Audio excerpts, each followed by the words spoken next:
Good evening, everyone. My name is Christian Talbot. I am a member of the class of 1993, and I have the privilege of serving as Regis's interim president. And I want to welcome you tonight to the fourth installment of Regians in Media and Entertainment. And if you've joined us before, you may know that the previous installments focused on novelists among our alumni, journalists, and producers. And tonight's event will focus on sports journalists. And in each of the previous three instances, this community, this rhyme community, Regians in Media and Entertainment community, has brought just tremendous energy to the conversation, to the collective work that we do creatively, and to one another and supporting one another. So thank you for that. Thank you for being here tonight. I want to say a quick word of introduction of our what should I call you, John Judge Russo? Our genius behind behind a lot of Regians in Media and Entertainment. So, John is a Brooklyn native. He's a member of the class of 2001. He's a former student of mine. When he was at Regis, he was the president of the Hearn. He then went on to Loyola, Maryland, and since then has done a number of things in theater, film, and TV. Among some of those accomplishments are the fact that he's won awards as an actor, as a director, as a producer. You may have seen him on Law and Order, SVU, Unbreakable Kimmy Schmidt, Elementary, White Collar, Black Box. He is the founding director of the Animus Theater Company, which has overseen more than 50 productions since 2011, which is pretty mind-blowing.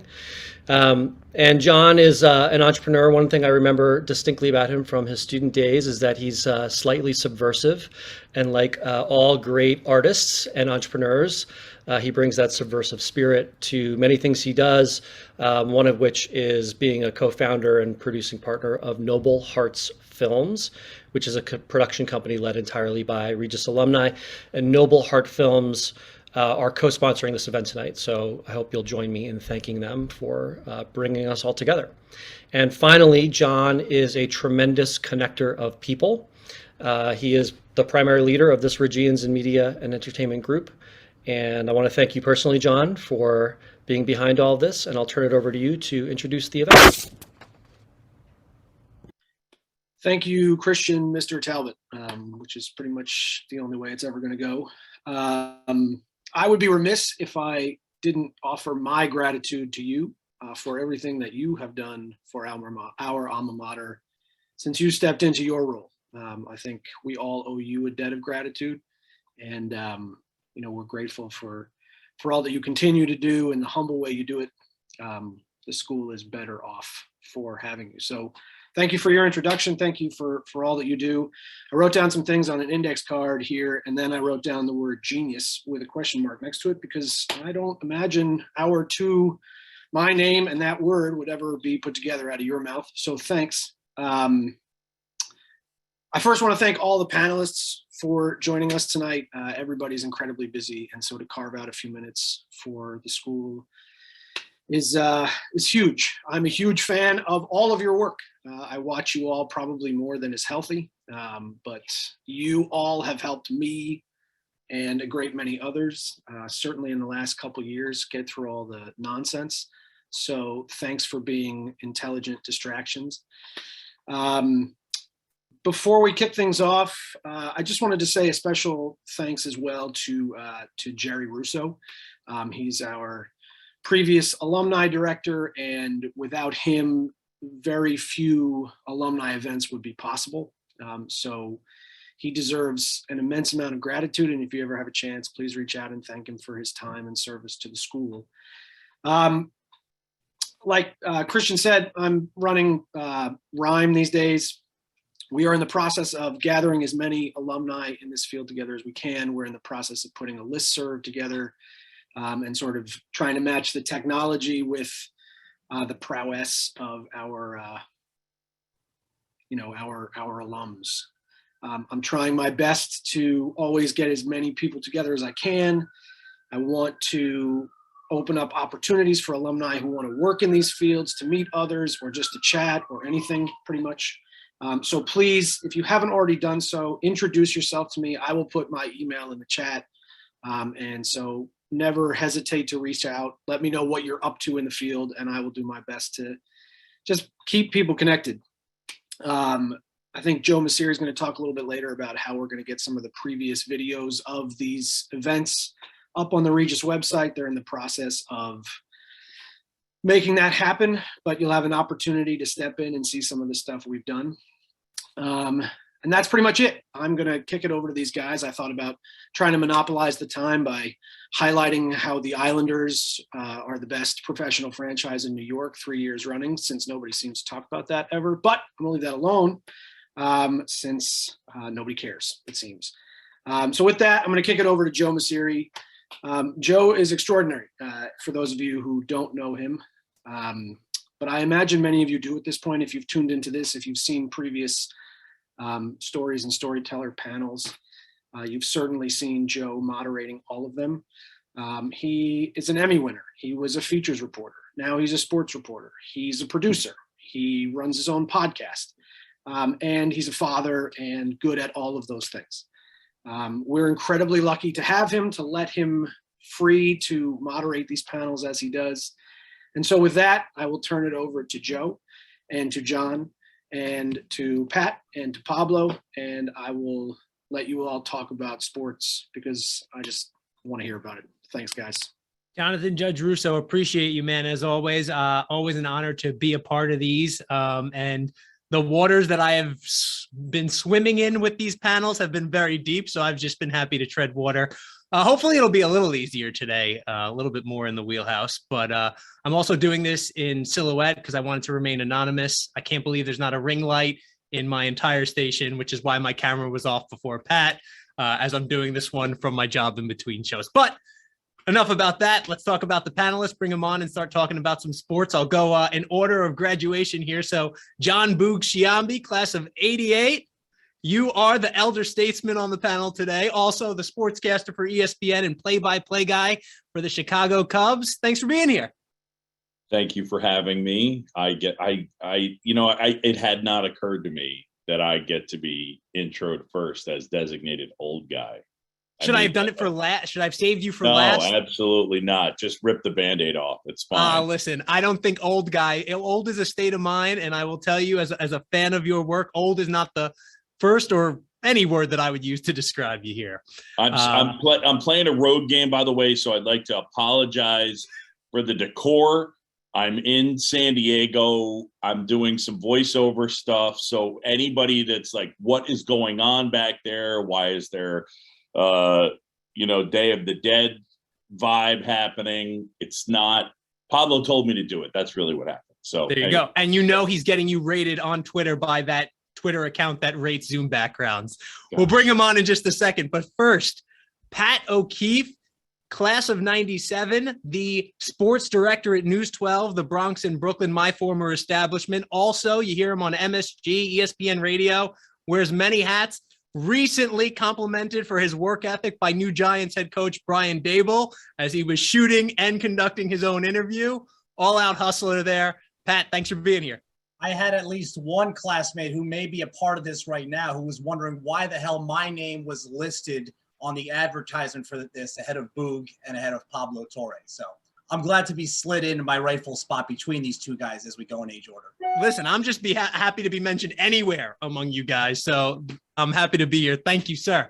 And last but certainly not least, class of 03, host of the ESPN Daily podcast. You see him as a contributor on Around the Horn, Pardon the Interruption. Pablo Torre. Pablo, how you doing, sir? Hello.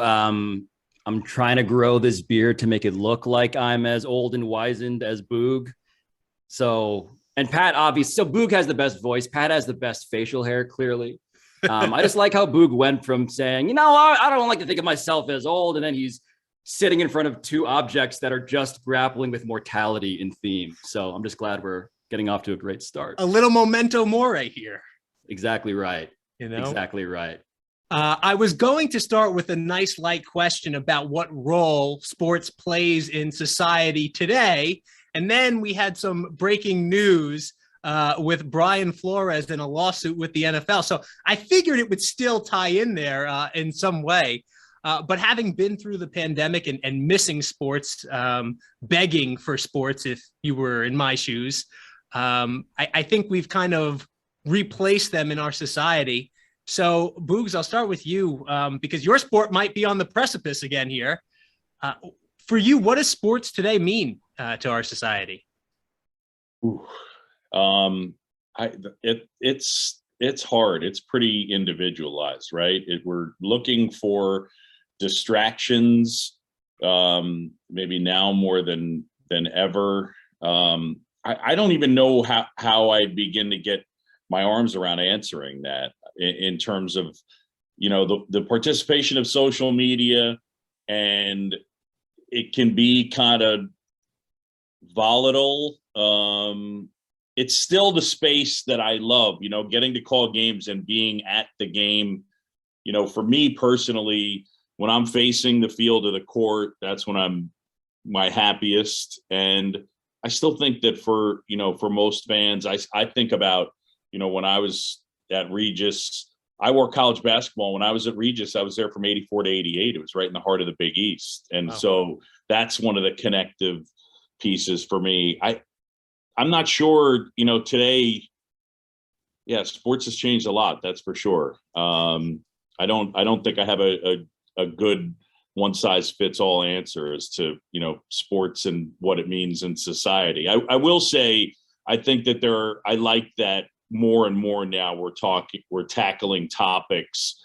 People used to say, don't bring politics into sports. Politics has always been in sports. It always has been. And I like that we can at times use sports as a jumping off point for discussing things that need to be talked about. So, Pablo, you seem like you were chomping at the bit there. Yeah, I'm always chomping at the bit. That's my job as gas bag. No, I mean, sports, and Boog, you hit on like why it's so hard to wrap your brain around this question. I try to wrap my brain around this question by just reminding myself, when you look at like the most watched television programs in any given year, like more than a super majority, like 98% of them or something are just football games and Final Fours, and just like, it's sort of like the lone monocultural tent, like the lone big tent America gathers underneath still happens to be sports.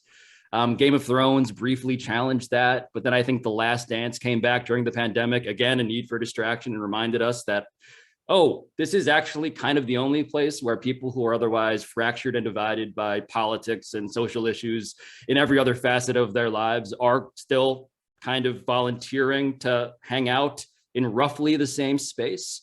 And that's why, as Boog was saying, when those issues get grappled with in sports, like they are grappling with them today with this Brian Flores news and this lawsuit about racial discrimination, go and Google that if you want to laugh at how Bill Belichick texts, if not just marvel at the terrible He uses more systemic exclamation problems. points than me. Yeah, that was just really, really jarring. Him apologizing and using exclamation points in text messages, both very surprising to me. But no, it's the reason why when the serious stuff enters the circus tent, the giant big top, there is this special resonance. And so sports, for better and for worse, honestly, they matter as much as they ever have, it feels like, perhaps in a different way because of how crazy the attention economy has been broken up. But I appreciate that it allows us platforms to talk about stuff within the game and obviously also outside of it. I think it's interesting because Boog said that it's really an individual consumption of the game, right? That isn't used as a distraction, but yet it is still this large collective, that it is the largest collective and shared experience, it feels like, that we have today because things are so fragmented. I remember when we would watch Who Wants to Be a Millionaire, that was appointment television. Everybody would tune in and we talk about it the next day. The only thing that still exists like that, I think, is sports. What do you think, Pat? It's competition. It's people like watching that. People like watching money. The stories of everybody are interesting. Everybody who's involved in this has a story on how they got to the top of what they're doing. They're extraordinary performers that we enjoy seeing at the end of the day. And of course, with social media, the crossover to entertainment, all of these figures that we watch on the field, on the court, we're now interested in what they do off the field and off the court. And that's a whole other area of interest for people who aren't necessarily interested in what's happening in the game. So it is kind of all encompassing. And, you know, because of the time in which we live, it's all kind of blending together right now. And it's just one big interesting thing. But look, at the end of the day, it's still fun. I'm with Boog, you know, when I'm at the games and my job, because of COVID, it's kind of taken me away from being at the games as much as I was before COVID. And I hope to get back to that level soon. But at the end of the day, that's the best part of the job, is being there and enjoying that shared experience with so many people. And, you know, it's funny because I love when you talk about the stories. I think it's so interesting. And one of the cool things about this panel is we all cover sports, but we all do it so differently. Like Boog's calling play-by-play and doing that and covering a professional team every day. Pablo, you're putting out podcast and commentary and reacting in these shows. And Pat, you're literally doing everything: television, radio, from the high school to the pro level, and everything in between there. So I'm curious how you see this landscape evolving from both a consumption standpoint of the games and the media and things that are associated with it outside, given the current state that we're in. I'll throw it up for grabs. Whoever wants to get the jump ball on that one. Yeah, I mean, I feel old in general contemplating questions like this, because I feel like the answer to that is probably going to come from someone who is the Regis class of like 2019 or something. You know, like I think there's a fascinating thing that's happening in the NBA, for instance. I'll use that as just sort of an example here. And I love, by the way, just to what Pat was saying, like, it's an insane like life hack, just like cover sports professionally, right? Just like don't go to law school. All of you chumps out there went to law school. I'm laughing in your face. But the reality of like the NBA, for instance, it's a sport, and I mentioned all of the television sort of ratings. That's a sport that is almost, something Pat said earlier, it's almost like mostly consumed in internet, social media, online soap opera kind of quantities. And so the NBA, for instance, is facing like an existential kind of crisis where their audience is young and they're really fluent in internet, and that's awesome, but they're not watching games in the same way. It's Web 3.0 now. I'm sorry. Yeah. And I'm Yes. selling, I assume the library at Regis is now selling NFTs also. Of They've course. really gotten ahead of the curve. But no, the reality is that how young people watch and consume games is changing, and how they root for teams is changing. I mean, Boog is the announcer, is the play-by-play man for one of the most storied sports franchises that has ever existed on our planet. And the notion of how young people are picking allegiances to their teams is just changing, because everybody lives in this, as you put it, you know, like third iteration of the internet where everything is sort of decentralized and you can be a fan watching Steph Curry living in Kazakhstan. And now the idea of a local affinity is just radically changing. The tribalism is changing, and all of that is extremely chaotic. Well, Boogs, I'm curious how you view that, considering you're in a role. First of all, the shoes you're trying to fill, we all know, are quite large shoes that you're filling out there, and you do. I mean, Boog is like size 17, right? What are you wearing, Boog? 15s. Yeah. So you're okay. You're okay in fine. that department. but how do you balance, right, doing what is still a traditional job in this modern environment? Yeah, that is the challenge in the sport that is the whitest and most conservative of the major sports that we have, in terms of just, there's still a segment of the population that just wants me to sit there and do here's the 2-2 foul back. And I think, you know, you've got to come up with ways to engage your audience, because at this point, the ball's not in play as much. There's so much more time between pitches. And so the pace, and then also the games last longer, obviously. I'm trying to, you know, teach with advanced analytics. I'm trying to share stories. And then I'm also trying to engage my partner and have fun. I think, you know, again, there's just so much space. My sensibilities continue to evolve, and I think I don't know what it's going to look like in 15 years, but I know that I'm trying to bring something that is playful to the table. And also I want to make sure that my love for what I'm doing is coming across. I think that's important to me. I still love the sport as much as when I was, 6, 7 years old. And, I work with Jim DeShays every day. And if I were to tell you my favorite on-air moment this year, the first day back from when we had our reopening day in June, when it was full crowd, Anthony Rizzo, the Cubs were down 5-0 in a game. They got to 5-4. Anthony Rizzo had a 14 pitch at bat, fouled off a ton of pitches, tied the game. They ended up winning the game. Bill Murray sang the 7th inning stretch. Okay, that was one of them. But then the other thing was just an exchange where our camera goes tight on Ryan Tepera, who's one of our relievers. And I just offhandedly say, I'm trying to figure out who Ryan Tepera looks like. And it was kind of a beat. And my partner, Jim DeShays, goes, he kind of looks like my cousin Randy. And it's that type of stuff where in baseball, you have the ability to connect to your audience and they feel, because they're seeing you every day, like, that's my friend on the TV there. And that's sort of the anchor for whatever we're going to deliver next year, next 5 years, hopefully the next 15 years. So I know I didn't give you a specific answer to it, but you're just trying to feel it out. I have to keep loving it, and I do right now. So I'm grateful for that. Yeah, baseball and the pace of it, still the game, it lends itself to that. It lends itself to having a conversation and bringing everybody into the booth. But it's a little, go ahead, Pablo. Go ahead. I'm just saying, we're just gonna yada yada yada over Boog hanging out with Bill Murray at Wrigley Field. That's what we're doing. All right. He just name dropped. I mean, come on, we can't encourage him to just drop. start dropping names this early. I mean, we're gonna throw to the whole thing video. will Can we become. throw to the video? Do we have that capability of Boog hanging out with Bill Murray? No. The Regis IT department is on it for the next one. All right. We will make it happen. We'll have highlights and videos queued up. Yeah. There you go.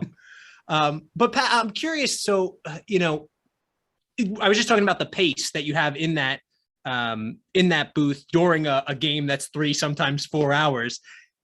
It's a lot different in the environment that you're working in. So if Boogs is able to bring people into the tent and feel like their friend is on TV, do you have a strategy, a style when you're going out there and you're telling your stories, whether it's a newscast versus radio versus television? I think it's just super important to get to know the people who you're reporting on. Because like I said earlier, everybody's got some sort of story. Everybody here's got a story. And depending on how that story is told, it's really interesting in most cases. One of the challenges of our job is the viewer, the listener, the consumer has access to pretty much almost all the information that we have access to, which wasn't always the case. So on the one hand, it's great because there's a lot more information out there that we can, dive into to become experts in our field. But on the other hand, the people that are listening or watching us also have access to a lot of that information too. So what are we giving them above and beyond? So that's where you need to connect with people, whether it's the people you're covering, it's the people who you're featuring or profiling, it's the people who you're working alongside. And, I've seen Boog work, up close during COVID. He was doing his radio play-by-play from the studio in Bristol, and I was across the glass hosting the pregame show and in-game updates. So it was a rare blessing and opportunity that I happened to be working with him during that time, and I got to kind of see the cohesion that he has, and he was with several different partners, and that's what makes people come back and continue to consume your product and be interested in your product. You mentioned the fact that this information is so ubiquitous now. And Pablo, you started to touch on this earlier, that like the NBA has this scenario where their players are so active in social media and in the internet. How does that play out when athletes are more in control of their story and can reach their audience without us? They don't need the journalists as much. Yeah, it's a great question. I just want to show, speaking of social media, there's Boog and Bill Murray, just for the record. By the way, pointed out that Edward points out in the chat, Bill Murray went to Loyola Academy in Wilmette, Illinois, Jesuit taught. Shout out to Edward and to Bill and to the Society of Jesus. It's crazy, man. Like, it feels like every athlete has sort of embraced what I think is logical, which is to say, like, man, Charles Barkley's life is pretty cool, huh?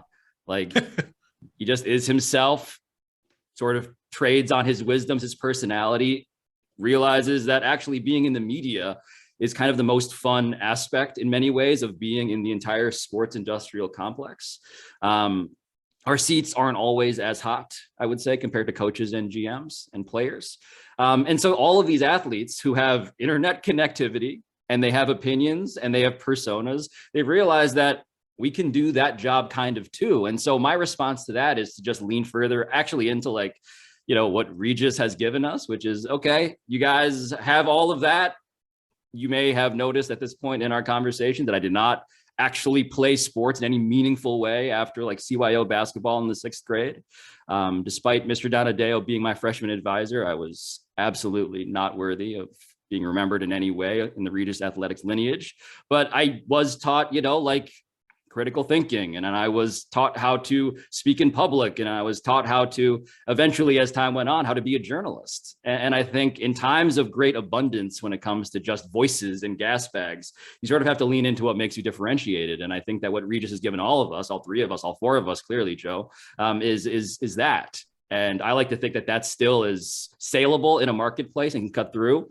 And so I will try to keep leaning on that. So go ahead, Pat. I was just going to say, to his point, we're not Charles Barkley. You know, my wife dies laughing at everything he says. If I said those same exact things when we were out to dinner with friends, she would get up and leave the table. But it's funny when he says it.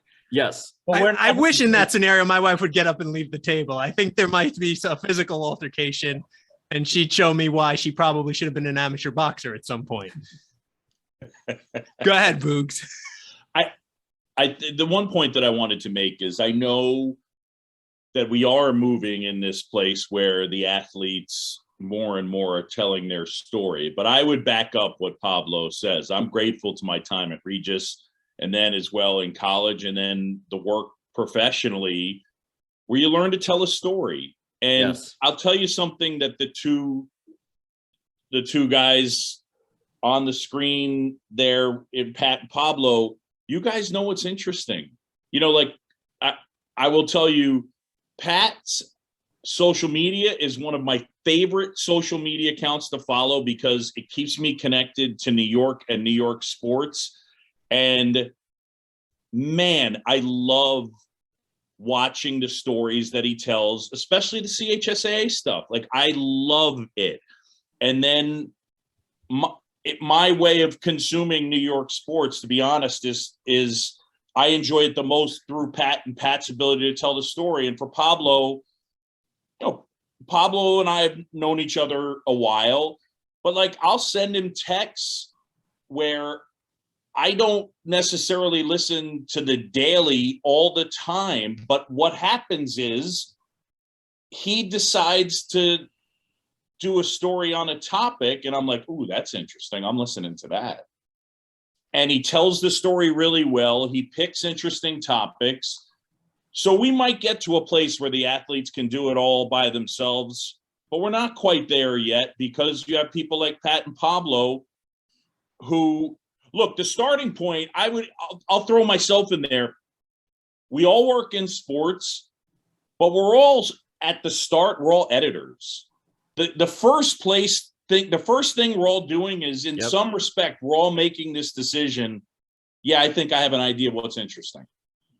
And the thing that I text Pablo all the time, where it's like, I have friends that make fun of me, and so sorry, but my favorite show on TV is CBS Sunday Morning, because what happens is, and this is the type of stuff that Pablo and Pat do so well, you sit there and you say to me, CBS Sunday Morning, you want to watch a 10-minute story on asparagus? No.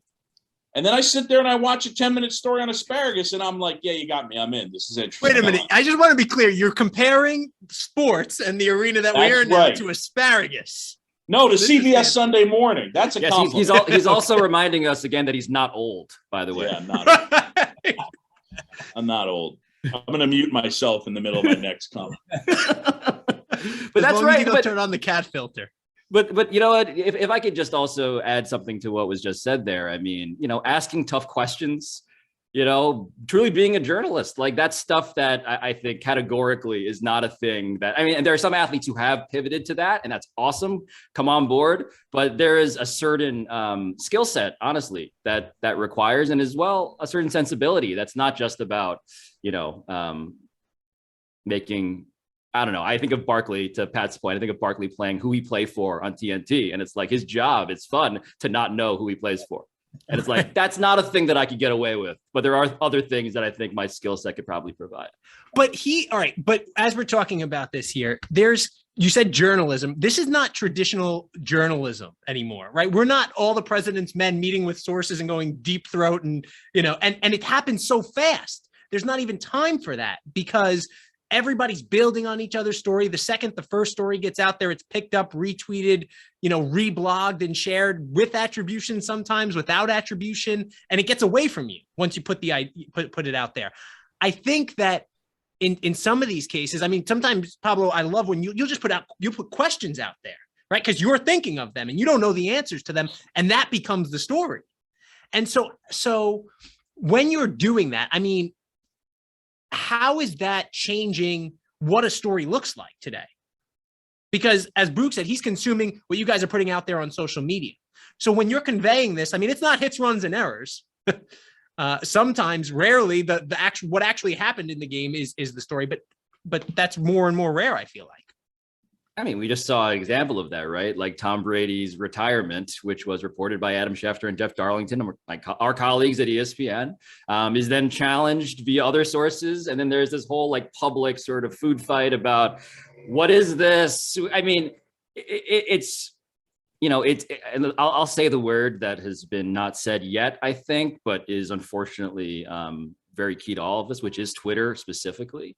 That's sort of the cafeteria where these food fights are taking place. And it's bad. I'm not going to lie. It's real bad. I think, the people on this panel, we've all figured out how to maintain our sort of cones of sanity inside of that. But there's no question that it is a force against the integrity of journalism writ large for all the reasons you said, Joe. And so honestly, like what I think about strategically and like how to be a journalist in this era of constant updates and feuds and so forth is just to sort of try to be on it less and then fail miserably, but then come on a panel and then say you should be on it less. Before I toss it over to Pat, who seemed like he wanted to chime in there, I want to respond to everybody in the chat who is defending Boog and CBS Sunday Morning. It is a great show. On the Road with Phil Hartman is fantastic. Just the fact that we were talking about the asparagus story is, I think, was the point of contention there. I got no problem with CBS Sunday Morning. Go ahead, Pat. Well, first of all, I was just stretching. I hurt my back playing basketball. I'm a lot older than you and Pablo, but I will pick up. Seriously, I will pick up. I'm just glad you still play. For now, a long retired from the Regis Alumni League. But look, we all do this. I think at this point in our lives, most people who do whatever they do, we are good at what they do, and we've all developed in our own paths, our own careers, and we've gotten here for a certain reason. And we are able to look at certain things, most sports related topics, and hopefully ask the right questions that lead to interesting responses, interesting developments, interesting stories that spin off of that. But it kind of has to start like both of these guys said. It has to start with like a plan of attack, like anything, and it goes back to our foundation that was set at Regis through whatever courses we took to get in this direction in college. And then, of course, the real world experience once we got out of college. And like anything, I mean, I've been doing this, I don't know, what year is it? 2022? 20 years now. So presumably you get better at this over time. And more importantly, you continue to evolve over time because things are a lot different than they were when all of us started these careers.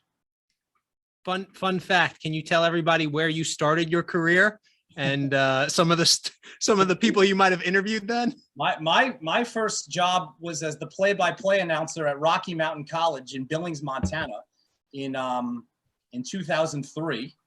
I did that for a year. I worked at the local CBS affiliate in Billings, and then I applied for TV jobs all over the country, and I got 2 really good offers. One of them was at a station in Fairbanks, Alaska, and there was no way I was going to Fairbanks because it was way too remote.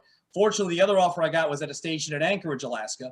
So that's where I spent the next 18 months of my career, and we were off and running from there. I love it. Well, you mentioned before a little bit about the way fans are choosing their teams now and their allegiances to their teams. And I was just having a conversation earlier with my executive producer here about having that familial bond around a team and passing down those stories from, parents to their children when they would go through that. But because of free agency, because of modern sports, Jerry Seinfeld rings true that we root for laundry more and more.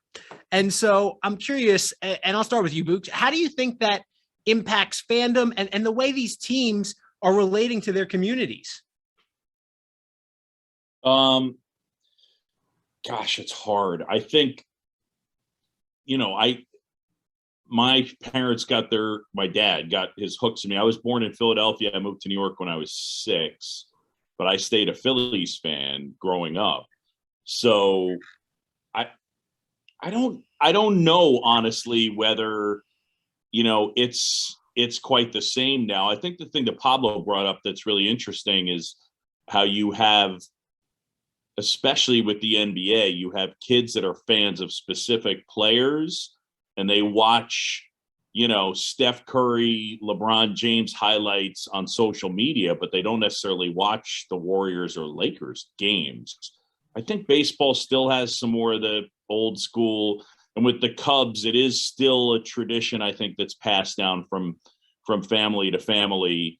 I don't know whether that same, connection will continue, at least in some form. I have to think it will. I don't know that it'll be as powerful as the future goes on, because it just gets parsed and there's so many choices. I don't know that there will be the same amount of people with the same emotional connections going forward. I'm not really sure. So my guess would be that it'll change or keep changing in some regard. I look at the way the Cubs fans reacted when you sold off so many of your players at the trade deadline this year, and the genuine emotion from that championship team. And you mentioned LeBron James and Steph Curry. And to me, they're polar opposites, right? Because Curry's been with the same team his whole career, and LeBron James has been a mercenary that has just jumped from uniform to uniform wherever, the wind kind of blew him there. So I think that it's interesting because we do see teams that we do see players that stick with their teams. And every now and then you'll say, I want to retire with the team I came up with. Go ahead, Pablo. Yeah, I would just say LeBron is the wind. He's kind of the thing that's blown through the sport. And I did a story about the friendship between Dwayne Wade and LeBron James. To your point, though, Joe, about how they basically picked their destiny. They decided to, contravene the basic idea of what labor and management power looks like. And as much as I am in favor of labor in this way on a philosophical level, for so long, there has been this discrepancy dating back to, and Boo could give us the history of free agency in baseball, but this stuff is pretty recent. It's not like there's been autonomy in that way for so long. It really is sort of a modern phenomenon, but there's no question that it's bad for sports as a product, as a TV product. You want players who are there in the same place largely for as long as possible, and you want those exceptions to be exceptions to the rule, because I just think that's how these bonds, these tribal, generational, multi-generational bonds are inherited. And I think that's what we're seeing undermined in a world where everything is one of 50 tabs in your brain. The hook, though, that I would say, Pablo, and I still haven't been able to get to the bottom of this, is even as people complained when baseball free agency started to take effect, before LeBron changed free agency in sports as we know it, I mean, it's a huge change. Football has still been the sport that is our most popular sport, and it has the most turnover. Because it's no Game one of Thrones. So to sit there and say that it's bad for the sport, football is an example where not really. Like there's turnover and turnover and turnover, and we're just rooting for those helmets. So like there is something that undercuts that argument with our most popular sport. I will say the one thing that happens in sports, fans are not always self-aware, that you will sit there and ask them, what do you like? What do you dislike? And on the one hand, a survey may say, I like this and dislike this, but the behavior does not back that up. Pat, if we referenced your social media earlier, I know that tradition of sports in the family is so important to you and what you had with your dad and seeing it with your son now. So, I mean, how do you fare into this? It's a struggle. And I have an 8-year-old son, and he's now just becoming obsessed with sports, but in a different way than I was obsessed with sports when I was 8 years old. You know, it's YouTube every morning, and he's listening to this guy on YouTube, and I have no idea who he is, but all the guy does is talk about football. And I hear some of the points that the guy makes, and the guy doesn't know what the hell he's talking about. I don't know who he is. I don't know what his platform is. I hear him every morning. But then my son's the only one of his friends. He knows every single player in the NFL. So he's learning something. I learned that stuff by reading magazines and reading books and talking to my dad, who knew more about sports than anybody I know. He's learning it this way. And like the first few weeks, I'm listening. I'm like, listen, I was still working from home at the time. I'm like, I have a studio right downstairs where I talk about sports, football, basketball every single day. Come down and listen to me. He has no interest in doing that, but he's listening to this guy on YouTube. But at the end of the day, he is actually learning stuff. But as far as like, you know, the connection with a certain team, you know, the only thing he wanted for Christmas was a Travis Kelce jersey. So they, you know, popular player, great tight end. I mean, it's all I could do. I'm the studio host for the New York Knicks here in New York. That being said, it was almost impossible for me to have him hold on and be a Knicks fan. I got him a Porzingis jersey. Then he got traded to Dallas. I got him an RJ Barrett jersey. I'm safe for now.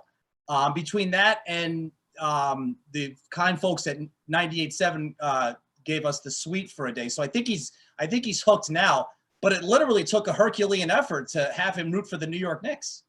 What do you guys make, Pablo? What do you make of what I said, though, in terms of the NFL is our most popular sport, and free agency subtly and quietly has always, the turnover in that sport's been bigger than baseball, bigger than the NBA, and yet you're a fan of the team. Yeah, so two things. Number one, as someone who grew up a Knicks fan and is now also a disaffected Knicks fan, Pat, I relate to your son in a deep way. Secondly, to what Boog was just saying, though, because I do think it's a fascinating conversation, like I do think there are a couple of things going on. One is that the NFL, just as a product, right, is so well set up for an era where there are a million things grabbing your attention at every time, because at every given second, because it's weekly. It's always appointment television, right? There's a scarcity of what you're asked to do in football, unlike in baseball or basketball or hockey. But the other thing is, I think this is where I absolutely agree with you. And this is why I think there is a fortress against like the deleterious effects of player empowerment. It's because the NFL is not about the players. Like the NFL as a sport is, as much as Tom Brady was, again, like a guy that we will herald as this exemplary figure who was bigger than the game, by and large, it's not that way at all, right? Like it's incredibly disposable. The difference between how the NFL sells itself and how the NBA sells itself, the NBA decided to sell itself as a game of stars. The NFL doesn't do that in the same way. They don't need to rely on its players in the same way. In the NFL, you wear helmets. You don't see the faces of the vast majority of the guys playing the sport. In the NBA, it's far more like Broadway. And so what happens when, I don't know, your Lin-Manuel Miranda decides to betray you? Well, you probably start hating Broadway a little. In the NFL, it's just not that same sort of proposition. I think the other thing is, just to add on to that, well, two things. One is the fact that it is Game of Thrones, right? And part of the appeal was seeing people get killed and the turnover and coming back to avenge, you know, whose death and whatnot. I mean, look, if Aaron Rodgers goes to Denver, or somewhere else that's not Green Bay and plays again, like that storyline becomes a thing. It's not about where they're playing. There are, as far as the quarterback position goes, you still have your stars there. Sure. And then the other thing with is gambling. I mean, gambling has totally dominated the sector when you're seeing the numbers as far as NFL versus other things. And I think that segues us into another great topic of conversation here is just sports gambling in general and it becoming legalized throughout the country. What impact is that having now, and what will be the long-term impact on these games? I think there's the potential that it impacts and props up baseball as much as any sport because of the pace of the sport. That your ability to, I'm not saying this will happen, but I think the potential is there that your ability, because the pace is so slow, to proposition bet so many things that are happening, next pitch. I think you're already starting to see the impact of that. I think that there's definitely, I mean, it's ironic, isn't it, that one of the, highest profile, players looking in, from the outside in terms of the Hall of Fame is Pete Rose. And they're going to head down this path now where gambling is going to be, I believe, a pretty monster revenue source. It might increase attendance at games too, because just seeing that live rather than having to wait for the delay, or when you're doing that, if you're gambling, more gamblers will want to be there in the stadiums, I think. Yep. I mean, go ahead, Pat. The whole skin in the game idea too. It's good. It's just good. I think I've already, we've seen it in New York. It's been 2 weeks. It's been legal in New York. I had somebody describe it pretty well to me. He makes a few bets every night, and he said it's like his team has a big playoff game every single night. It could be the Clippers against the Indiana Pacers, and the Clippers have to lose by 3, but you got something on the line. So, if especially here in New York, where there hasn't been, a lot of big games to follow in a decade, it's kind of changed the way that you consume this either in person or on TV. Yeah, there's no question that if you are trying to build a long-term career in whatever the hell sports media looks like, 20 years from now, you would want to be fluent in sports betting, which is kind of dystopian, but also just the truth. There's always something, though, that I like to remind myself when it comes to just like how gambling works, especially with these big sports books. When you get too good at gambling, they stop letting you play. Yeah. That's actually a thing. All of these places, they don't have to take your bet. If they have flagged you as a guy who's too good at this, they will stop. And the question then, as a consumer, we should all be asking ourselves then, if that is the best case scenario, what is it telling me about what I actually should be doing with my money? There's just that whole, my point basically is there are lots of unintended consequences. I think there'll be a reckoning at some point in terms of just the damage that being so deeply into gambling will wreak upon our industry. But for the time being, it's a place where there is tremendous, tremendous growth.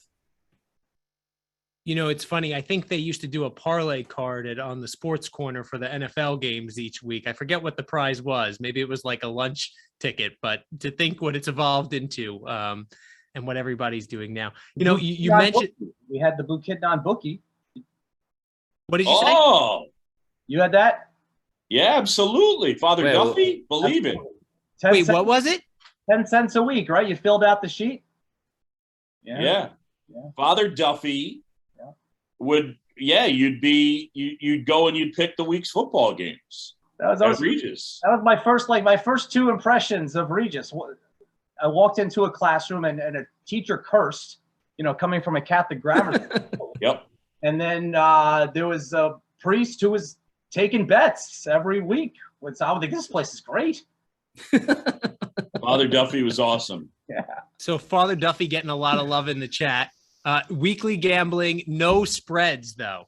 Important to point out there, no spreads. Father Duffy, favorite Father Duffy moment in the middle of a quiz. Father Duffy did not get up from his desk, just said, "Tim, stop cheating off of Ed." Okay. Carry on.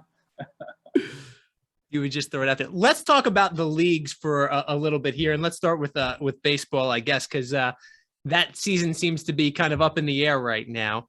But and we've talked so much about around the games. Let's talk about the actual sports. Boogs, you mentioned pace of play being a thing. We hear about all these rules that they're testing for baseball, robot umpires, pitch clocks, things like that. How do you see the game of baseball evolving? I mean, look, one of the things, it's funny, I was listening to Old Man the 3 podcast with JJ Redick, and he had Draymond Green on.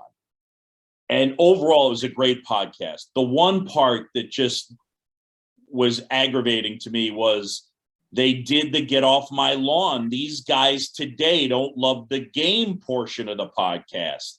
And it's like in baseball, the same thing. John Miller, in one of his books, has a line from a player that says the problem with the players today is that they get paid too much and they don't know the fundamentals. And the quote's from Ty Cobb. It's over and over. So, like, people do the baseball is dying thing. But I do think that there's a train coming, the light at the end of the tunnel. There is a problem. I can't imagine that 10 to 12-year-old kids want to watch a sport that continues to grow the amount of time between pitches, lessen the amount of times the ball is in play, and all of it takes place in a longer time frame window. And by the way, the sentence that describes those 3 things is this: it takes too long for nothing to happen. So I just think they're going to need to figure out a way to move it along. And I hope that the Players Association is smart enough to concede and understand that, in my opinion, nobody is going to perform under their true talent level by being asked to play faster. Nomar Garciaparra would have still won the batting title and hit 372 if they hadn't let him do his whole thing. It'd have been fine, and it will be fine. But it's got to move, and for the next generation, it's just got to feel like there's a little more urgency. Now, again, when you look at the amount of, I talk about football, the past 2 weekends in the NFL notwithstanding, there's roughly about the same amount of action in a baseball game as there is in a football game. But for whatever reason, and I think it's because, as Pablo said, it's one event, the perception is different. There's an anticipatory, we're huddling, we're putting battle plans together. Let me jump in there for a second, because I think the idea with that is just because, as Pablo, I think, mentioned earlier, there's so much going on the football field, and because of the product of television, and there's so many cameras in between the plays, you're seeing it from so many different angles. Like, you're distracted. You don't realize that nothing's happening. But you're not seeing anything. No, the Wall Street Journal did a story about this, and it basically boiled down to, like, there actually being like 10 minutes of actual football in a given football game. The rest of it is, basically Nomar's batting gloves, but with concussions. Right. Which is a pretty good pitch, honestly. But I do think the core of this, and Pat, I'm curious what you think of this too, as someone who is, like, living with all of these seasons, like in New York. Can you imagine a world in which there are just fewer games in these sports, in which they actually make that trade-off of, like, I know our business model is wildly successful right now and we have this many games, but can they actually make that choice, that trade-off, to say less is more in that way? For the betterment of the sport, no. And the NFL is a perfect example, because they just went from 16 games to 17 games, and week 18 was nuts. There were like 12 different playoff scenarios. It was the most football I watched all season, and it was riveting. And then you get to wild card weekend, and each conference adds a 7th playoff team. So now you got 6 playoff games on wild card weekend. And there was some crummy teams playing. The Steelers couldn't throw the ball outside the numbers. The Eagles were horrible. The Cardinals, I don't know what they were doing. And the action was riveting that entire weekend. All 6 games were consumed in record numbers. So it's, to your point, very difficult to say. On paper, it sounds great. Less is more. You're right on paper. But when you're making money hand over fist and people are tuning in more than they ever had before, who in their right mind is going to reverse course and say, well, maybe we should do it a different way? Yeah, And by that no- I still would say in general, let's do it this way. I think, again, Pablo's nailed the point in terms of just kind of the scarcity of the product. But if you started the NBA right now, if you started baseball right now, the three of us said, okay, we're going to start the NBA and baseball. And then the next question was, hey, how many games are we going to play? Nobody's saying 162. No, God, no. Nobody's saying, yeah, I'm let's not play saying 82 games. I'm not saying 82. Not even close. No. 50 sounds nice. Yeah. That 50 game season Well, was great. The lockout At year that we 120. had. Yeah. And yes, about like, a 20% haircut off of all of these things. But then back to Pat's point, Pat, like, here's the other part about baseball. Baseball's almost an $11 billion sport. Like, for the last few years, baseball, for the most part, in revenue, now this is going to keep changing, but it's been closer to the NBA in total revenue than the NBA is to baseball. Mm-hmm. Think about that. Like, it makes tons of money.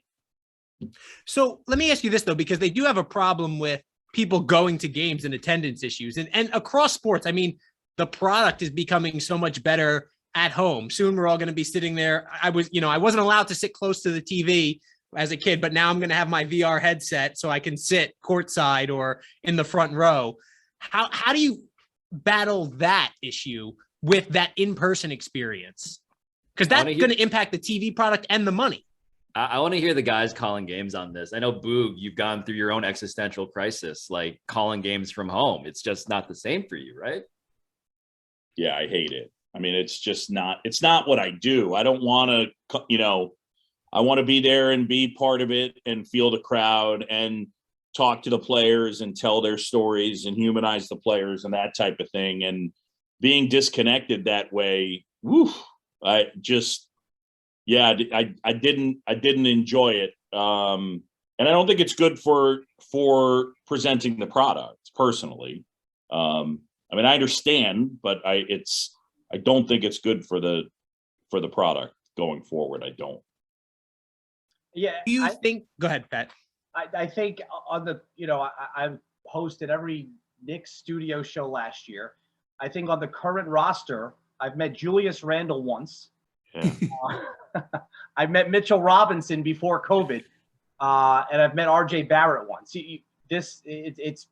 I got into this business. I would imagine we got into this business because we liked going to sporting events. We like being part of that action. That's definitely why I just wanted to be a part of the sports world, and I, figured out in what capacity later. The first part was I just want to be in sports. Once I did that, wherever my career took me, it took me.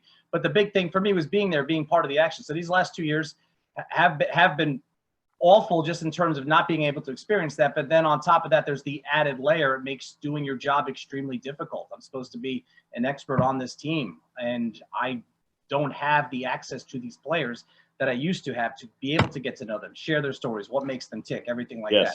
So how have you dealt with that? You deal with it. I'll tell you how I complain is what I do. No, I'm serious. Like, I complain. I say we can't do it this way. It's not like it's not good for the health of what we're delivering. We're going to end up delivering an inferior product. And that's, because I do think that telling stories, love of sport, but the word I would use that I think is also important is connection, is that all of us connect to the athletes, and then with that, you connect to the audience. And when your ability to connect to the participants at a human level is taken away, I mean, look, and this is hard. It's a hard sell for the audience. There is an element of it. It's like trying to get people to care about journalism. It's like eat your veggies. Mm-hmm. It's like trying to make people care. Hey, you need to care that Mike Breen is doing half the Knick games in a studio. You should care, because long term, that is not going to be good for what you're being delivered as a fan and your sports experience. The problem is that you do such a good job with it that the That's viewer correct. at home can't see the difference. Yes. And they don't, it's not impacting the way they're consuming the game. Yeah, at times I don't think that they're realizing what's being impacted and how, but I would say your general idea is correct. Do you want to say something, Pat? No, I was saying Just stretching the back.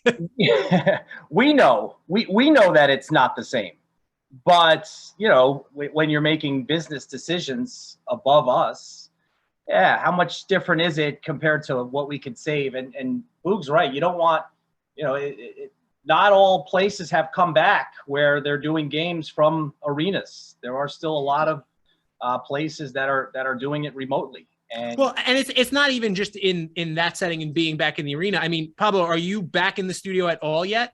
Yeah, I'm going in like once a week to do Around the Horn out of the Seaport, but it's all a ghost town. I mean, the idea of like it once being a thriving newsroom, albeit one ruled by the loud mayor that is Stephen A. Smith, that's all gone now.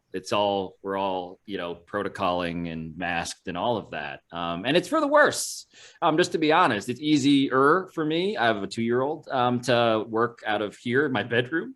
But you lose stuff. I think connection is the word. It's just like, I find it hard to believe that having people interacting less and connecting less and taking in the full sensory array of a sporting event, which is kind of like the magic of it. I find it very hard to believe that you can cut corners around that and ultimately have roughly the same product. I agree. And you know, we're doing this on Zoom, and you see all of these shows now that have the guests in on Zoom. And even as we're doing it, you don't want to talk over someone. You don't know who's on a little bit of a lag. So you try and be patient and wait for them to speak.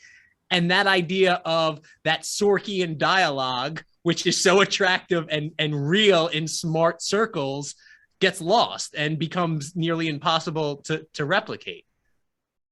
So when it comes to athletes, and we talked a lot about them being able to communicate with the fans, I think there's, you mentioned NFTs briefly there earlier, Pablo, but just the idea of athletes in general right now and what they're building as businesses, I think is a really interesting topic, especially at the collegiate level. We've got the name, image, and likeness rules that have come in. On what do you think? How do you think that is going to impact younger athletes and the people who play these games moving forward? Yeah, I think it's just funny. Like there was basically, the law of the land, which said, hey, this entire marketplace can actually be a marketplace. And so now we're seeing the floodgates open, and immediately, of course, there is the range, right? Miami is creatively finding ways to basically pay all of its recruits, all of its players in ways that other less shameless, you could say, and I say shameless not even pejoratively, but just like they don't give a crap. Other institutions are more afraid to. They're sort of putting a toe in the water now. But it's so organic to what it is to be, I feel like, a young person on the internet, where like basically all you're doing is monetizing eyeballs and audience and attention. I mean, we live in the attention economy. And so all of these athletes who have, you know, X number of followers, like this is sort of exactly how they should be living their lives. Is it dystopian? Kind of. But is it also just the reality of like, hey, if you're not going to pay these people, this is the closest we can come to actually compensating them for labor?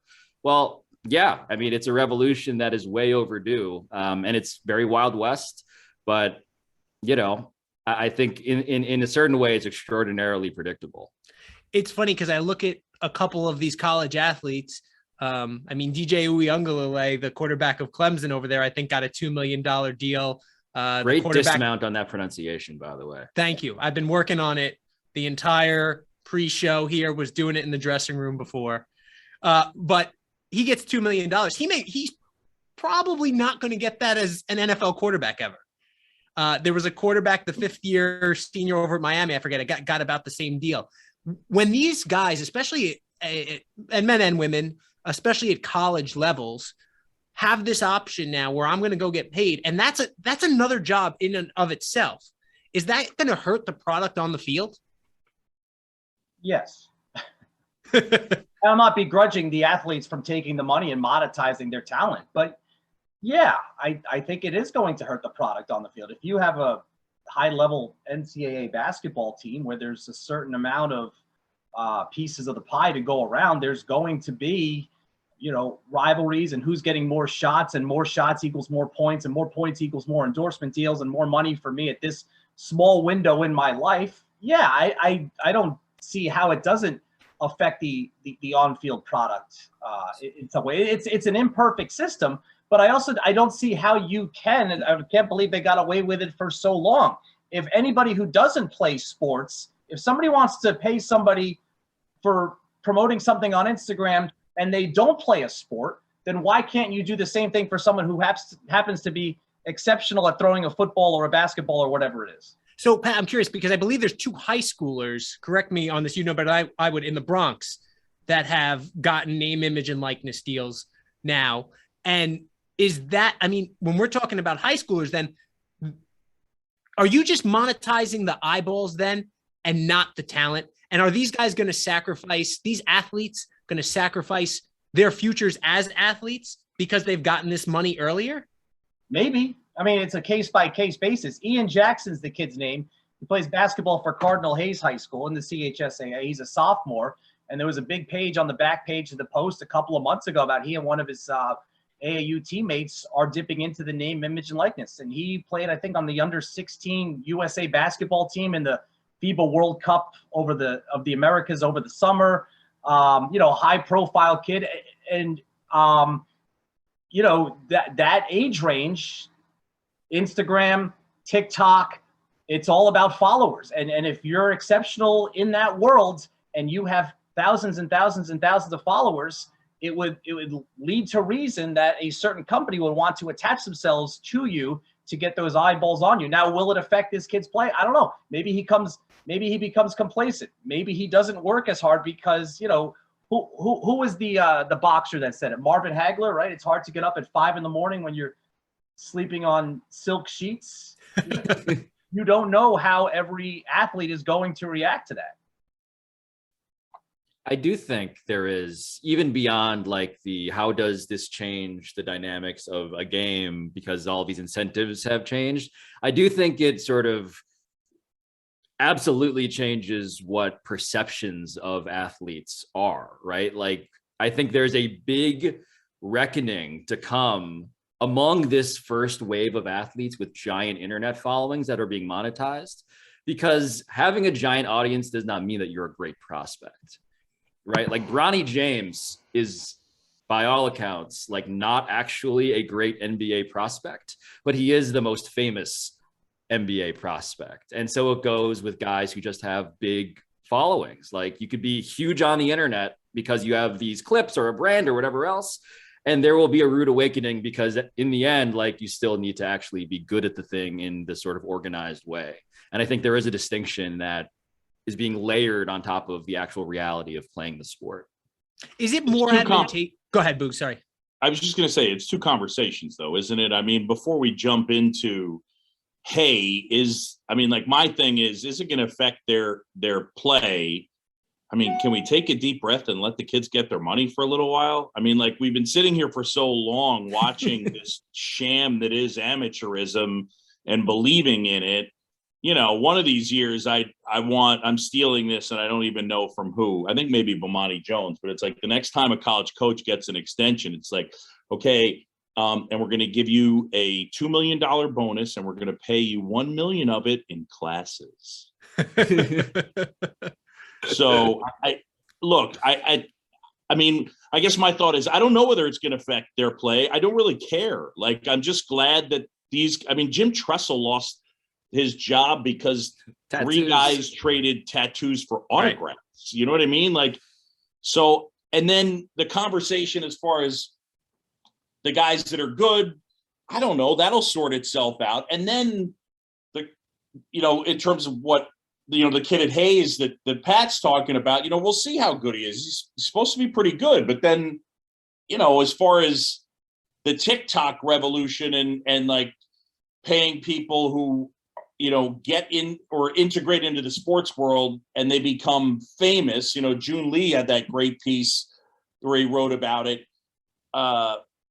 It's 2 different conversations. You know what I'm saying? Yes. In terms of college sports, will it hurt them? I don't know whether it will. I don't care. I'm fine. Right now, I don't care, because I think that what college sports is going to look like in 25 years is vastly different than what we grew up on. I couldn't agree more. Where I was going to go after Pablo was done speaking was, do you think then that is it more beneficial for an athlete now to go to college and make money off a name, image, and likeness deal, or go to one of these pro leagues that are becoming the minor leagues, if you would? I think Kevin Durant has started the basketball league where they're going to pay $100,000, I believe. And you can still go make money off your name, image, and likeness, because you can. It's the real world out there, and it's not college. So does college athletics just kind of fade away in the background? We already saw people go overseas to play for basketball players, the minor leagues for baseball players. I mean, I'll just observe that it doesn't really matter where you play your pre-professional basketball at this point, because in the NBA, at least, where there are the most options, they'll find you. You could be playing in Serbia. They don't care. They'll go find you at this point. You could be playing for Murray State. They'll go find you. I do think that what will be the trade-off there is just like, again, and it speaks to the whole conversation around the fracturing of the attention economy. Like, for better or for worse, like the NCAA and March Madness is still the best platform for exposure for a prospect. There's no question about that. I just watched bits and pieces of the G League Ignite, the sort of elite, NBA answer to their version of pre-professional college basketball, quote unquote. And, Jalen Green could have walked into any given room and America wouldn't have recognized them because he played for the G League Ignite. If he played for Duke, it wouldn't have been that way. So there is that trade-off there, but you don't need it. I mean, the options are clearly, that's the big difference, is they can play in any number of places that'll pay them. So someone just asked here in the conversation, do you think we're moving toward a restructuring to different tiers? 350 plus teams in one division has led to innate competitive disadvantages. It's from Peter Janney. They We'll should continue the SEC dominant. I mean, in football, it's happening, right? Right. But in basketball, even as fun as it is, the idea that there's 300 schools competing on the same level is fairly laughable. I don't know whether that's the direction that it will move to, but I would say that it probably should. I want to just wrap here as we get to the end by just we've talked the serious conversation, talks about the games. I want to talk about your careers. What are some of the stories? Because you mentioned we get to work in the candy store. I don't know why people go to law school either, Pablo. I guess we need lawyers out there. Just kidding to all of you lawyers out there listening. We need to come to you when we have sports stories that involve legal issues. But share, if you would, one of the stories that is your most memorable experience or just one of your coolest experiences from working in sports. Pablo, we'll start with you. We'll save Boogs for last for this one, because he's probably got a lot more of a history to go through. Yeah, I don't know if he's beating Bill Murray, to be honest with you. I feel like I set the bar for him. Yeah, man, it's geez. I don't know. I got to, I mean, this is just a very small slice of it, but I've gotten to cover World Cups, NBA championships, all that stuff. But this past year, because I am a small part of the Pardon the Interruption family, and they celebrated their 20th anniversary, I set up a video message for Tony and Mike from Barack Obama, who said my name. And that's my ringtone now. If you call me, it's just Barack Obama saying my first name. Was he fed that name by an aide? Probably. But it's just one of those oh, this is surreal. This is stupid. And it's superficial and it's ego sort of centric of me. But that was just a thing where I'm yeah, again, I'm very glad I had to take the LSAT twice and then chickened out of going to law school. And it's so connected to sports too, that story. Absolutely. My favorite sport is competitive gas bagging. Yeah. There you go. Between Pablo and I, we took the LSAT twice. New Year's Eve 2019 into 2020, calling Providence, Georgetown for Fox Sports 1. Anybody, and I'm sure there's people on here that I went to high school with. I wore number 33 at Regis. I wore wristbands. I wore the Ewing sneakers. I was class of 97. That was a good time to be a Knicks fan in New York City. So I got caught in traffic. I arrived at the arena like 90 minutes beforehand. And when we do these games, you know, day of game, you get 5-10 minutes with the head coach. As soon as I walk in the arena, my partner, Donnie Marshall, comes up to me. Patrick's waiting for us. I'm like, all right, go into the Georgetown locker room. We walk in this little cramped room. It's me, it's Donnie Marshall, and it's Patrick Ewing. And, you know, after a long time, you don't get starstruck. I can count on one hand the amount of people I would. There's only one guy whose poster was on my bedroom door growing up in Yonkers. So I walk in, Donnie asks Patrick a couple of questions. At the time, I think I had like 3 or 4 games that week that I was preparing for simultaneously on different networks, different conferences. So it's my turn to ask my first question. Is point guard Terrell Allen, this kid had been playing well. So I just started off with a general question of Patrick. Tell me about Allen. What do you see from him? And Ewing leans in with a scowl that we've all seen. He goes, who? And now I'm like, oh, Jesus, did I like accidentally tell him the point guard from Western Kentucky, the game I was doing 2 days from now? So I'm like fumbling through my notes. I'm trying to confirm that I didn't actually screw this up. And I don't think we can curse here. Ewing cursed. He goes, no, man, I'm just effing with you. And my heart was in my throat. I guess I walked in and like he could see, you know, rookie or whatever all over me. But getting punked by Patrick Ewing in the Georgetown locker room before a game was pretty memorable. He just Nice. wanted to make you sweat as much as he sweats. Impossible. He succeeded. I'm sort of caught, I guess, staying in that theme of like childhood. I guess it was sort of like a combo of, I've gotten to call some really cool events. World Series. I think getting the Cubs job, though, I had a friend who my favorite player growing up was Mike Schmidt. And when I got the Cubs job, Mike Schmidt called to congratulate me. And I actually had 3 people, like through some friends, they had 3 people call to congratulate me. Mike Schmidt, Don Mattingly, and then the last guy was Eddie Vedder called. I still have the text. The text Eddie Vedder sent me. Eddie Vedder's the lead singer of Pearl Jam, but he sent me a text the next day that said, hey, by the way, I was just noticing, he's a huge Cubs fan, Eddie Vedder. And he sent me a text that said, I was just noticing, I was putting your name into the contacts, and it goes, Barack, Bono, Boog, and Bruce. You're in good company. Wow. I was like, okay, well, somebody can pretty much kill me right now. I'm good.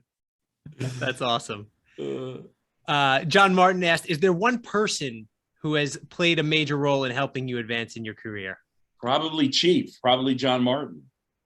I mean, I can remember I was living with Bob Wischusen, who's the voice of the Jets, and I'd been doing like voice stuff, reports for ESPN radio. I want to say it was like Miami, Washington. And I got home to a message from John Martin, who said he was reading the Regis alumni news and realized that I was a Regis alum. And that kind of connected us going forward. And then eventually, Chiefs, the reason I came back to ESPN in 2010 to be the voice of Major League Baseball and ESPN radio. So I would say John has a lot to do with why I am where I am.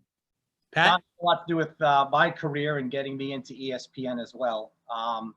For me, it was John Andres, longtime Knicks announcer.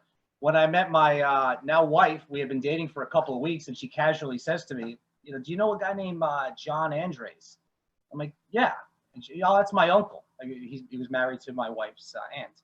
So I quickly became disinterested in anything she had to say and had to meet John Andres as quickly as possible.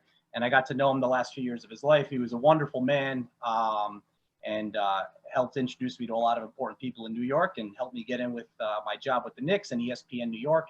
So he was hugely responsible. And by the way, that's his bobblehead right behind I him. love it. Johnny Hoots from his 70th birthday. Pat, didn't John Martin initially, he connected us, right?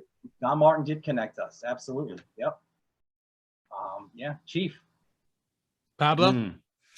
I don't have a John Martin story. I'm very jealous and I feel left out. But I will say, Christian Talbot did teach my freshman writing class at Regis, and he gave me a high honors on a paper I wrote about the samurai.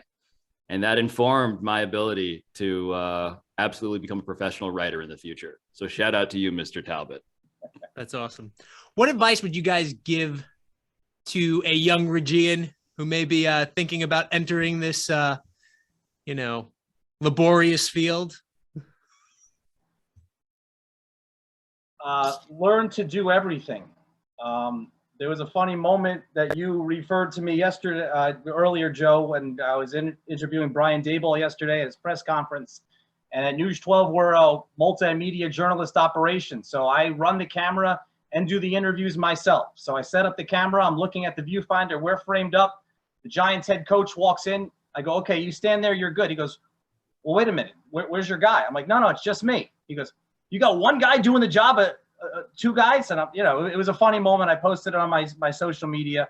It was a cool moment, but learn to do everything. And my job, I report, I write, I edit, I anchor, shoot, TV, radio, write. I mean, sometimes, not as often anymore, but just learn to do everything. I knew I wanted to work in sports. When I graduated Regis, I wanted to be the beat writer for the Knicks, for the New York Post. The business has changed significantly since 1997. But I've had the opportunity to actually work professionally and use almost every skill that I've learned along the way. Yeah, I echo that. I mean, there's no way that the future of this job involves people being a unitasker. Like, you're going to be doing all of this stuff from home, most likely, yourself. And I guess the piece of advice I have for Regian specifically, beyond trusting what you've learned at Regis and the skill sets and how differentiated they actually are, even as you make it out into the real world and past college and all of that, it still absolutely is an enormous thing I still lean on. It's just understand that young people know where this is going better than we do. And let's just be honest about it, right? Like, there are going to be platforms that we are going to be I'm already confused by them. I'm 36. You have an advantage, and don't be naive as to how important that fluency is. You will know where this business is going in many ways before we do. So I encourage you to, and I said this already twice, I believe, but yeah, it's okay to not go to law school. Yeah, my advice would be for these monumental decisions as you see them going forward, they're not final. Remember, you can change your mind. So trust yourself, follow your instinct, choose a path. And remember that if you choose a path and you don't like that path, you can change your mind. Pick a college, trust your gut. And if you don't like it, go someplace else. Pick a career path, put your passion into it. If you don't like it, choose to be a writer, fine. And then maybe you decide you want to be a play-by-play guy. But these decisions aren't final. I find that people get paralyzed by, oh my gosh, this is overwhelming. This is my one chance to make this choice, and this decision is final. It's not final. That's my advice. Awesome.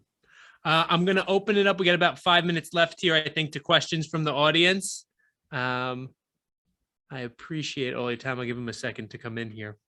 But it has been a pleasure, gentlemen. I really appreciate you all taking the time here. And as a big fan of all of your work, Pat was one of the influential people to me in this business. I'll give a shout out to him, as we have a picture that comes up on my Facebook feed every once in a while when we got to work together at the News 12 desk, which is pretty cool.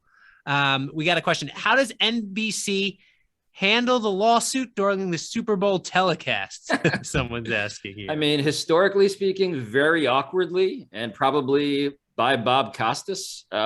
You know, like this is part of it, right? I mean, this is true of ESPN. This is true of any rights holder. Yeah, like how do you do journalism while also being, by definition, a business partner? You do it awkwardly, but you have to do it. How do you feel about robot umps coming to baseball? I think it's fine. In the end, we want it to be right. I just think we want it to be right, and it's got to have speed. I'm fine that we're going to have less of Lupinella coming out and arguing and throwing bases. I'm curious, Boog, where did you fall on the sticky stuff this season? Your thoughts on that? I guess more than anything, just the idea of, I didn't like that. It's something that I think that the thing that was not covered enough is that they knew all about this, and this is not something that should have been done in the middle of the year. It's something that they should have been prepared to do and done before the start of the season, because legitimately there are too many guys utilizing the stuff, and to have to change in the middle of the year, I don't think it's fair. And I don't think it's good for the product. I think the bigger problem, though, is that they've admitted that they've used different types of baseballs in a single season. It's no good. They've got to do a better job of actually controlling the physical baseball. But right now, pitching rules. It's harder than ever to hit, and the sticky stuff. I mean, I'm glad that it's out. I don't think it made a difference, not as a big enough difference. If you look at the difference in strikeout rate, changed a bit, slugging went up a little, but yeah.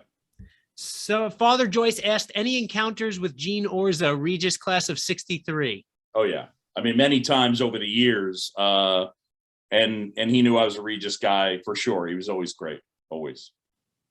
I'm not familiar. Who's Gene Orza? Gene Orza was Don Fear's lieutenant.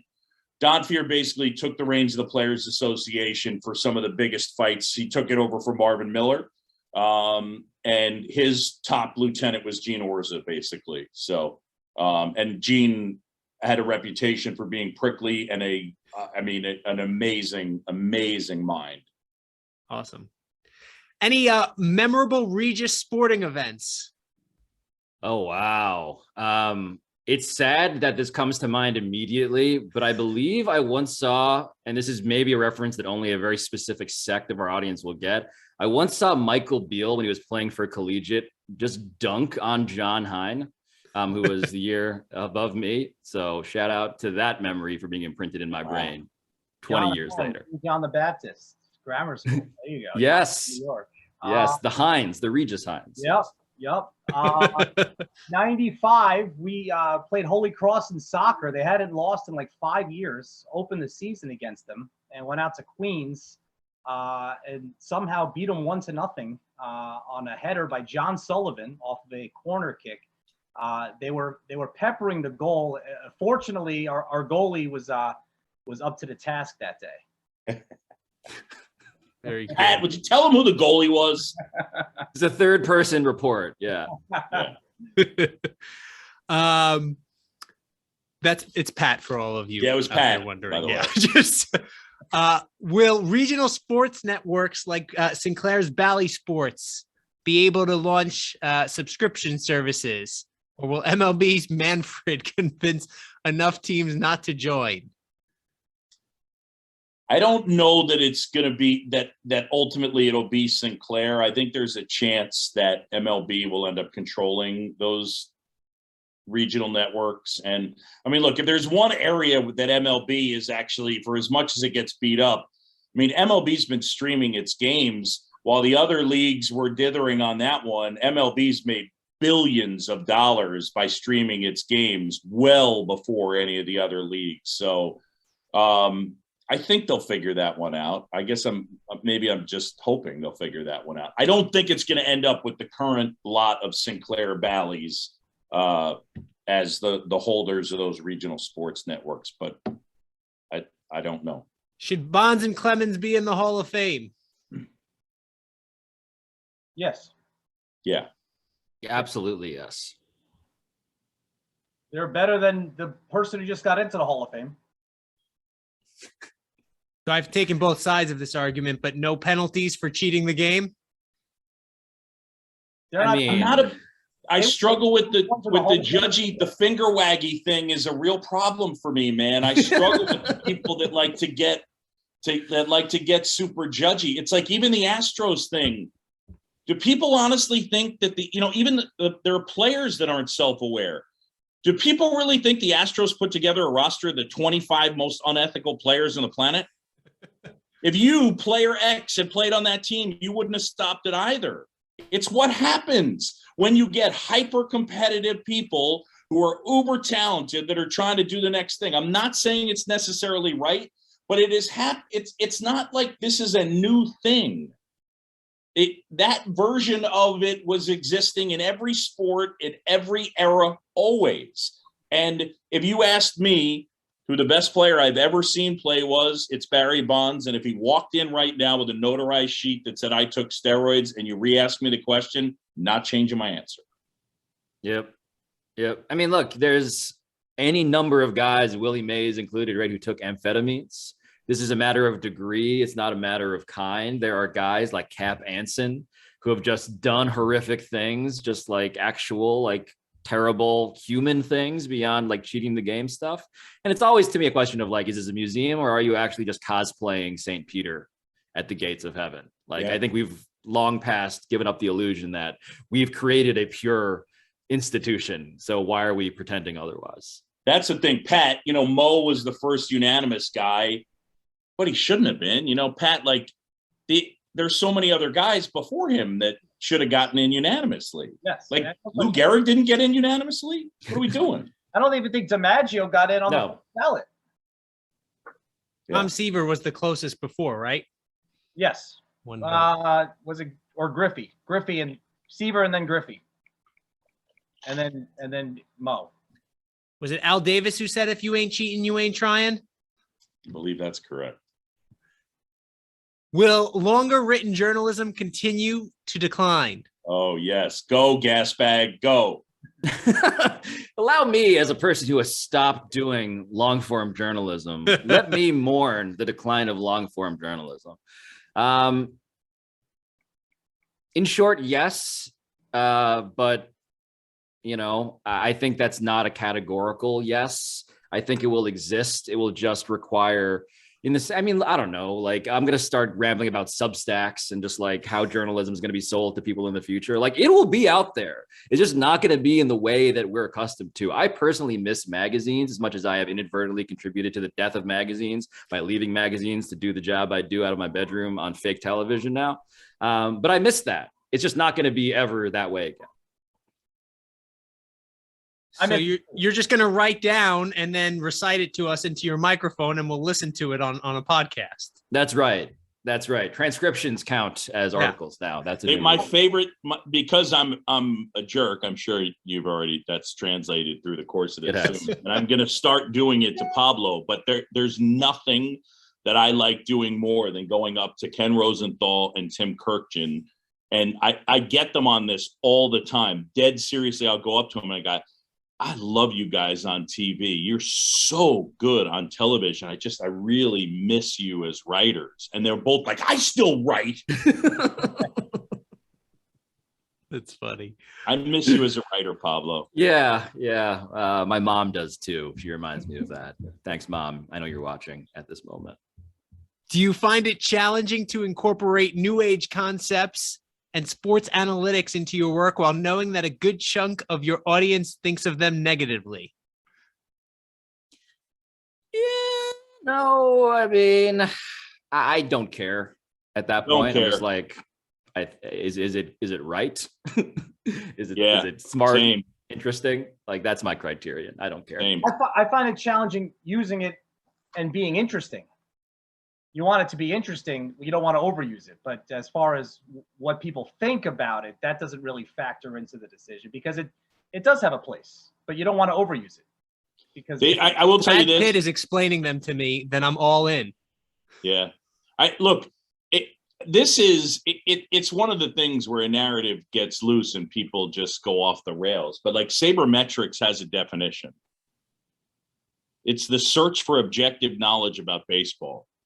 Who's not down with that? Is there anybody on this Zoom that's not okay? Well, like Boo, the that's the search thing. for objective knowledge about baseball? Is it written by a Jesuit? Man's search for baseball meaning. Yes. That's right. No, but there is a, it's just a branding thing. And by the way, Pat, I understand, like, if you're going to confuse your audience, there is a line to draw. Like, don't do that. You should be able to explain this stuff while you use it. Absolutely true. But I also think it's just a branding problem, right? If you called analytics information, which is what it is, like, it would sound a lot sillier to be asking, are you sure you want that much information? Because I think we all want information. It's a trigger. How do you guys go ahead? The word is a trigger. Absolutely. Yes, you're right. Totally right. How do you guys feel about YouTube boxing fights? They're grossing more than the actual champions of the sport. I would like Jake Paul to fight Mike Tyson myself. It's just undeniably a real business.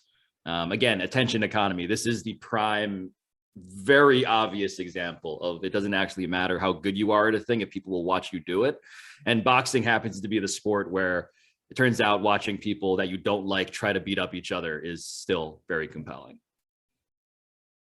What do you guys think is a sport that exists right now that might have a big growth in the next 10 to 20 years? Gambling.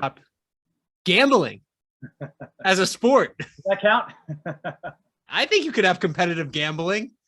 I don't know if it's going to be, it's definitely competitive, but that's going to have a huge growth.